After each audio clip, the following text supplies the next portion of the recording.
Die groot vraag op almal se lippe nou is, hoe ver kan die rand nog versterk teenoor die Amerikaanse dollar? Ek en Waldo gaan kyk hierdie week na 'n paar scenario's. Dan gesels ek ook met Paul Kemp, hoofuitvoerende beampte van FFG, oor jou legacy en hoe om dit in landboukonteks te verseker oor generasies heen. Baie interessant, so moet dit nie misloop nie.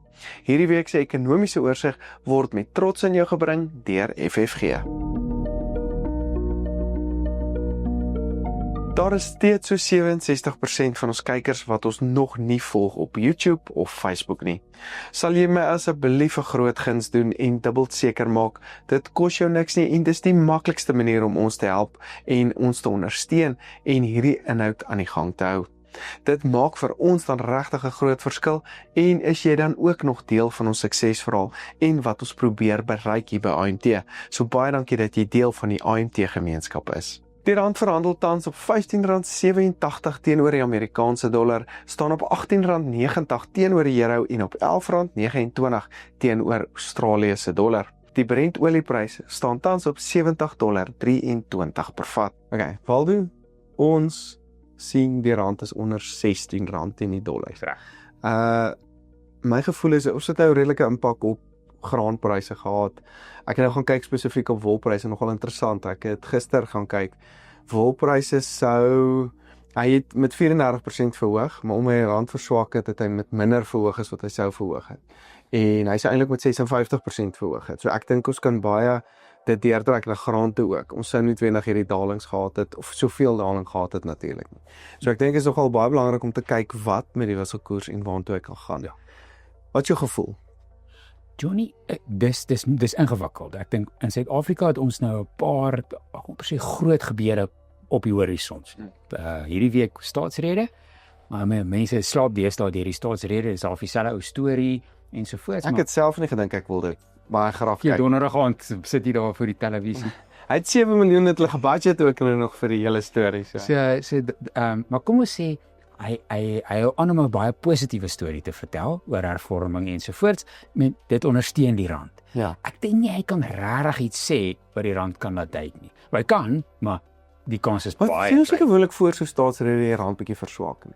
Gewoonlik is dit, ek dink dit is maar so 'n bietjie korttermyn spekulasie wat daar 'n rol speel. Te sê maar miskien is daar onsekerheid, kom ons verkoop 'n bietjie rand, maar op die groot skiem nie groot. Daarna dan die begroting volgende week. Ek dink tussen daai is daar so 'n bietjie Suid-Afrikaanse nuus wat nou uitkom. Okay. Ons sien nou 4de kwartaal werkloosheidssyfers, maar daai is baie staties, hulle verander in elk geval nie vinnig nie. Ons wag vir 4de kwartaal BBP syfers dat ons die voljaar groeiprentjie het. Maar min goed wat hier invloed het, ek moet bysê oor die begroting. Ek dink die minister hy het nou lekker speelruimte as gevolg van die hoë kommoditeitspryse, het hy 'n bietjie van 'n belasting wat is nou die mooi woord daarvoor? Ons speelruimte. Windfall in Engels, man. Meevallertjie. Ja. So hy het 'n belasting meevallertjie daar. So dit beteken die druk om te sê hy moet nou dringend goed sny of hy moet belasting verhoog, is nie daar nie. Hy kan Of wat verhoog hulle altyd jou syntax, hulle gaan dit in elk geval verhoog. Brandstof, die levy en daai tipe. Ek dink hy kan die brandstofheffing kan hy bekostig om onveranderd te hou. Daar is sonebelastings, 'n deel daarvan is ook om mense te kry om minder van die spesifieke produkte te gebruik. Werk in Suid-Afrika. Nee, dit skep 'n swartmark, soos wat ons nou sien met sigarette. So ek dink daar gaan hy ook versigtig wees. Dis 'n eie storie, die tesourier het so voorstel om 'n belasting per eenheid alkohol te hef. Dit nou anders is wat dit nou is per liter of per blikkie of so. Maar goed, so dis 'n afsonderlike storieetjie, maar in die breë niks vir die rand of 'n slapelose nag hoef te gee nie. So dan moet mense nou na die dollar kant toe gaan en sê wat gaan nou daar aan. Ja, want ons moet nou kyk, of rand verswak of is natuurlik in vergelyking met die dollar wat sterker of swakker raak. Dis hy. Kyk, ja. So daar's 'n groot onvoorspelbaarheidskomponent. Ons weet nie waar president Trump van sy bure inval binnekort. Of wat hy môre op Truth Social sy X-blad gaan sit nie, ja. So daar's daai deel heeltemal onbekend, maar meestal 'n swakker dollar. Die kans dat hy iets aankondig wat die dollar gaan versterk is relatief klein, want sy beleide is nou baie meer overregs. So daar's daai deel van die storie. Dan in die obviously die fundamentele goed wat nou die dollar beïnvloed, het baie te doen met fondsbestuurders en hulle blootstelling aan Amerikaanse aandele en Amerikaanse skuldinstrumente. Nou weet ons hulle is nou hulle blootstelling aan die skuldinstrumente al hoe minder gemaak die laaste jaar. Maar baie ouens is swaar in op die aandele. Magnificent 7, daai tipe van ding. En dis hoekom die aandelemark so van geweldige groei seker. Absoluut. Maar nou sien jy as in euro terme het hulle aandelemark laas jaar nie gegroei nie, omdat die dollar verswak het. So vir 'n euro belegger lyk sy risiko nou anders, want hy het baie lae opbrengs, maar hy het die Magnificent 7 wat baie hoog gewaardeer is, en daar is al hierdie agtergrondbekommernisse oor 'n AI bubble. En of daai ding nie nou iewers gaan 'n sell-off amper het, so ek gebruik baie Engelse woorde vandag, maar of half hulle winsneming gaan vat rondom dit. Dis reg. So nou die storie wat mense nou lees in soos The Economist is om te sê baie ons hulle wil nie, maar jy het nou duur betaal vir daai Nvidia aandele. Jy wil hulle nie nou verkoop nie, maar jy wil jouself verskans teen die risiko dat die dollar verder gaan verswak. Wat beteken jy uitverkoop dollars as jy nou in Swede sit of iewers in Europa. Maar dit op sigself druk weer die dollar af. Al hierdie verskansingsaktiwiteite is ook nie 'n goeie ding vir die wisselkoers nie. En dan sê hulle daar's 'n verskil of die sentrale banke, China, Saudi-Arabië, al hierdie ouens wat basies van hulle dollarbates verminder het en goud toegeskuif het ensovoorts, hulle invloed in die mark is nou nie meer so groot nie, want hulle het dit al klaar gedoen. Okay. En hulle doen dit waarskynlik nog steeds bietjie vir bietjie, maar dit hoekom die goud dalk bietjie nou begin stabiliseer het eintlik. Ja, ek dink dit is 'n deel van die storie. Maar dan die ander tipe beleggers wat nou in hierdie ding inkom is dan half sê maar groot aktiewe fondsbestuurders, verskansingsfondse, daai tipe ouens. So hulle invloed is in hierdie op en af swaai. Hulle vat wins as die prys hoog is. Maar hulle is baie aktief in die markte, nê. So die BlackRocks wat soos goud opgaar. Ja. Dit is hulle besigheid af is om die fisiese goud in die hande te kry vir kliënte. En dan agter al hierdie ander is self die passiewe fondse wat 'n groot deel van beleggingsbestuur deesdae is. Index trackers, exchange traded funds, daai tipe ouens.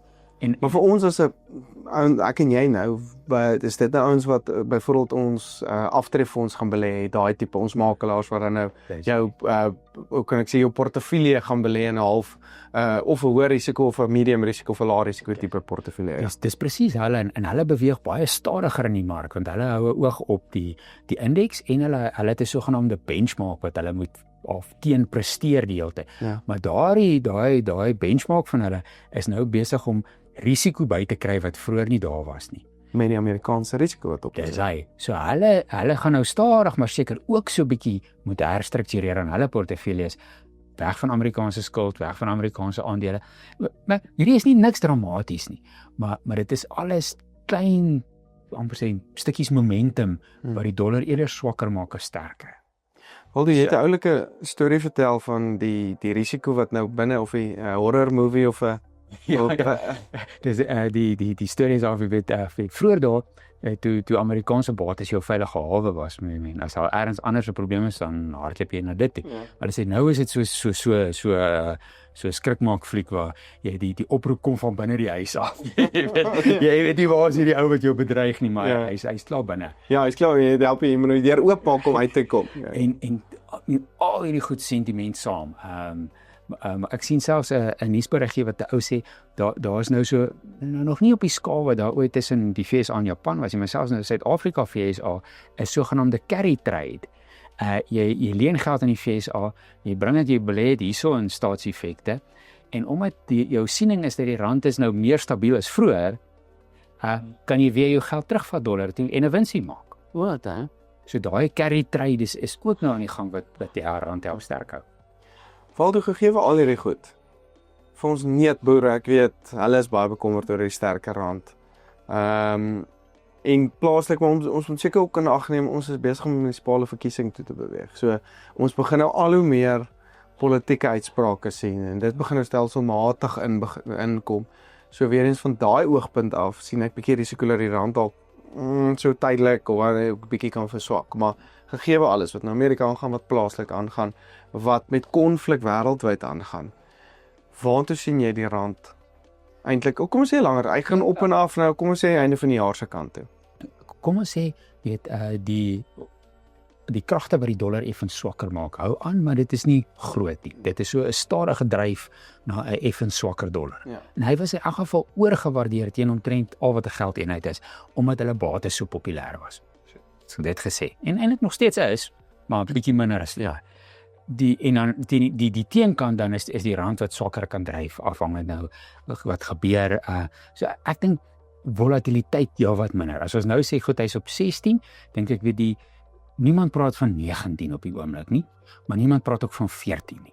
Jy het dalk in 'n nou band rondom 16. Ja. Nou ek en jy werk nou so stil aan 'n vooruitskattingsmodel vir hierdie. So hopelik gaan ons een van die dae vir mense 'n syfer begin gee. Maar ek dink mense in munisipale verkiesings is een deel van die storie, maar Eskom is nou 'n mooi voorbeeld van hierdie hervormings waarvan ons altyd praat. Stabiliteit. Ja, en nou is hulle plan op die tafel is nou nie meer om transmissie te ontbondel soos wat hulle aanvanklik gesê het nie. Maar dit gaan nou 'n bietjie beter daar.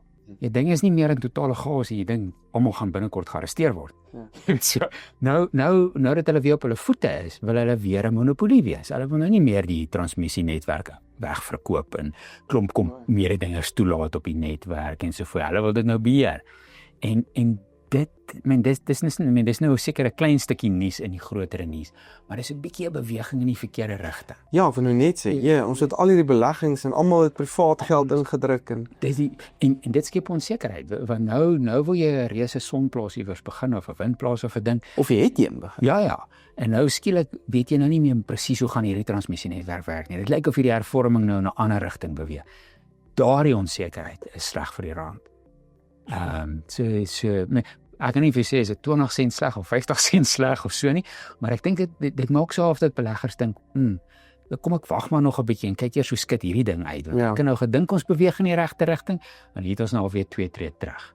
So in die staatsrede moet die president iets daaroor sê. As hy luister. Ek en jy vir hom sê hy moet iets hieroor sê. En ons het dieselfde kan ek sê lig kan ons kyk na Transnet en die privaat beweging van omdat Transnet so gemors nou is, het hulle nou privaat lyne wat hulle nou wil of privaat verbruikers op die lyne wat hulle wil toelaat, maar as hulle dan nou sê hier begin die ouens nou werk en hulle het dit opgegradeer en miskien môre is die ding weer op lyn en hulle onttrek dit, dan gaan niemand mos dan wil belê in dit nie. Dis die en hulle kort daai privaat beleggings. Absoluut. Daai belegging, die hervorming moet onomkeerbaar gemaak word. Ja. So ons gaan nou vir 'n meer oop markgerigte benadering en niks gaan dit stop. Ja. Op 'n manier moet jy dit kan vasmaak. Nie sê in die grondwet nie, maar jy moet dit nou vasmaak. Ons praat sommer die grondwet. Ek dink ons sit dit in die grondwet. Dat jy beleggers regtig kan oortuig, maar jy kan nou beplan vir 5 jaar, 10 jaar, 30 jaar, want hierdie ding hy's verseker aan die gang. Ja. Stadig, maar die regte goed gaan gebeur. Waldo, waar is die rand nou geprys?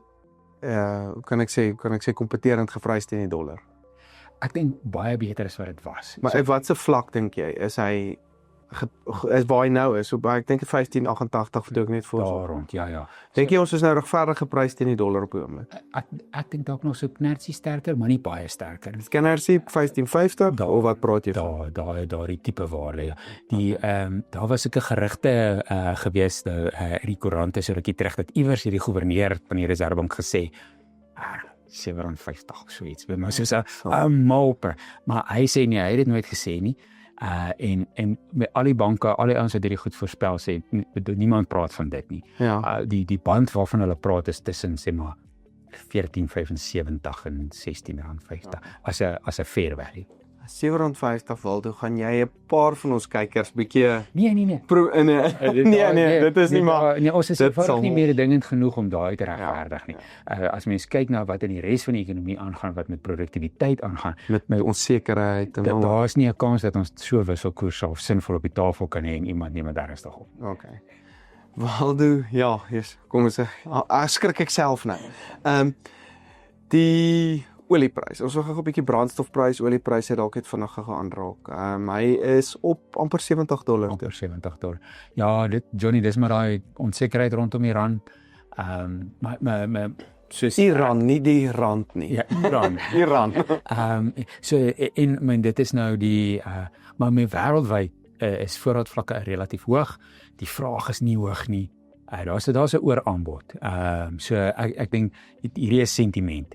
Dit is nie fundamenteel dat jy kan sê maar jy die alles kook sodat die vraag na olie is hoog nie.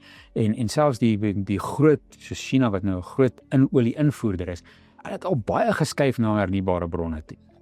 So hulle gaan ook nie nou teruggaan na net fossiel brandstof toe, omdat die prys relatief laag is nie. So nee, ek dink tydelik, maar ja, ongelukkig as die oorlog dalk nou eskaleer en dan kan hy dalk tydelik nog 'n bietjie opgaan, maar weer eens die fundamentele faktore is nie daar om hom al hoog te hou nie. Dit is eintlik wat ek nou hoor jy sê. Dit is presies dit. Nee, en dit hang nou met baie goed gaan 'n rol speel as dan nou regtig 'n aanval is. En ek weet nie, dit is moeilik om 'n maatstaf te hê van hoe gaan dit nou. Ons weet daar was nou daai vreeslike betogings en al die mense wat in die proses dood is, maar dis ou nuus, dis 3 weke terug se nuus. En hoe gaan dit op die oomblik? Ja. Maar vraag eintlik hoe ons eintlik die laaste jaar oor praat, vraag wêreldwyd is net nie daar om die aanbod, die beskikbare aanbod eintlik te ondersteun. Precies. En ek dink soos ons hernubaar, sonkrag, solar, alles probeer, of windkrag, alles probeer oorskuif, veral in Europa en al die mandate van groen energie, is die vraag besig om af te kom en die aanbod nie noodwendige probleme op die oomblik. Nee, daar's eintlik genoeg aanbod. OPEC kan net nog pomp as hulle wil. Ja. Baie dankie Waldo, altyd interessant om met jou te gesels, is altyd 'n hoogtepunt vir my week, maar baie dankie vir jou tyd vandag, en ja, dan gesels ons volgende week verder. Dankie Johnny, waardeer dit. Ons is hier by die Family Constitution se inligtingsessie vanaand, en ons gesels met Paul, hy is die hoofuitvoerende beampte van die FFG, en ons gaan kyk bietjie na die hart van boerdery en die diens wat jy dan lewer. Baie welkom Paul. Baie dankie, ons is opgewonde om hier te wees vanaand, groot fokus op die boere. Jy het nou gepraat van Family Constitution Company. Ek is mal oor die Afrikaanse benaming daarvoor. Ons praat van die familiegrondwet. Ja. Werk vir my nogal lekker. Hoekom het julle eerstens hierdie diens, hoekom het julle gesien is so belangrik? En ek weet, boerdery is so sentimenteel vir ons. Dit is so emosioneel eintlik, as ek die regte woord kan gebruik, vir al ons boere daar buite. Hoekom is hierdie diens so belangrik? Ek dink een woord, nalatenskap. Dit gaan maar vir my vir ons oor dit wat jy bou jou hele lewe. Jy het hierdie familieboerdery. En dis so gekoppel aan dit wat jy elke dag doen, aan jou kennis, jou ervaring, alles wat jy oor jare en jare opbou. Wie jy is, jy het dit in die grond Exactly. Ja. En dan van daar af, wat gebeur met die volgende generasie? En hoe kry jy al hierdie kennis wat jy het en al hierdie ervaring wat jy het oorgedra na daai volgende generasie? En hoe maak jy seker dat dit wat jy gebou het, jou nalatenskap, op die regte manier en op 'n volhoubare manier oorgedra kan word aan die volgende generasie? Ek dink dit is so belangrik wat jy nou noem, maar hoekom raak dit so ingewikkeld? Hoekom is dit nodig vir 'n grondwet? Hoekom kan jy nie net vir jou kinders sê, daar gaan julle nie? Weet jy, dis 'n interessante ding wat ek terugtrek na myself. Ek is nou nie 'n boer nie, maar ons het 'n redelike suksesvolle besigheid. En ek dink altyd vir myself, ek het soveel goed wat ek nog wil oordra na my kinders toe. En as ek nog 10 jaar het, dan dink ek gaan ek hulle reg kry om dit wat ek vir hulle eendag wil nalaat, in hulle koppe te kry wat hulle daarmee moet doen. Maar wat gebeur as al môre iets met my gebeur? Wat gebeur as ek nie daai geleentheid het om dit wat ek wil oordra na hulle toe suksesvol oordra nie? En ek dink dis waar iets soos 'n familiegrondwet soveel beter kan wees, soveel meer waarde kan bied as net byvoorbeeld 'n testament. Ja, dit is so 'n belangrike diens wat julle vir die boere gee, en ek weet ons sit nou in daai situasie, my pa raak ouer, ons moet nou van die kinders het aandele hê, en dan sit 'n maatskappy en dan sit 'n trust, en dit maak dit ongelooflik ingewikkeld. So ek wil eintlik vir julle baie dankie sê vir die uitstekende diens wat julle gaan bied. Ek weet ons gaan verseker van dit gebruik maak. So baie dankie vir julle diens, nie net vir die Family Constitution of die grondwet nie, maar ook vir julle ander bene, magdombene wat julle in FFG, die diens wat julle bied. So baie dankie Paul. Dit is 'n groot plesier en dankie dat julle ook hier is vandag. Hierdie ekonomiese oorsig word met trots aan jou gebring deur FFG. Baie dankie dat jy ingeskakel het, en sien volgende week weer.